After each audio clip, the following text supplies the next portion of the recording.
Jason had always been a fan of weird food art. His social media was filled with strange, unsettling creations, faces made of fruit, monsters sculpted from chocolate, even edible ghosts. But nothing had ever felt as off as this one. It started when he found an old, dusty cookbook at a thrift store.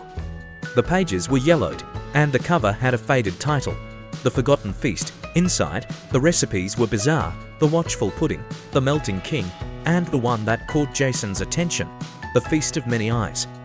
It was a strange mix of sweets, cookies, ice cream, and hard candy arranged to look like a grinning face. The instructions were cryptic: build the face, feed it sugar, but beware the eyes are always watching. Jason laughed. It was exactly the kind of creepy food art his followers would love. That night, he got to work. He carefully stacked pink and green cookies for the cheeks, used an ice cream cone as a nose, and placed round candies with veined green irises for eyes. Two red strawberry-shaped jellies became its lips. To finish, he stuck cracker shards at odd angles, making it look even more monstrous. He stepped back and admired his creation. Perfect, he muttered, snapping a picture. Then, something moved. At first, he thought it was his imagination.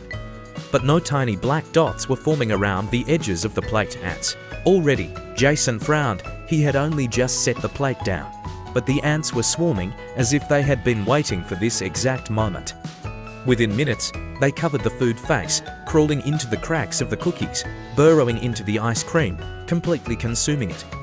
Jason grabbed his camera, fascinated. "This is insane," he whispered, filming as the ants worked unnaturally fast.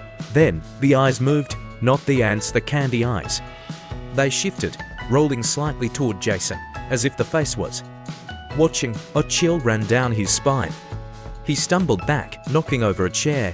The ants weren't just eating, the face was changing. The cookie lips seemed to curl into a grin. The ice cream cone nose tilted, as if sniffing the air. The candy eyes locked onto Jason. His phone vibrated violently in his hand. The screen flickered, glitching. His camera app was still open, but the image it displayed wasn't real. The ants weren't just swarming, they were spelling words. Feed us. Jason dropped the phone.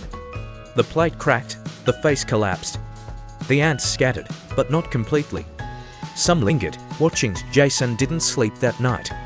He threw away the food, scrubbed the table, even took the trash out. But the next morning, when he woke up, his kitchen counter had a new plate. A fresh, perfect replica of the food face. And the ants were already there, waiting.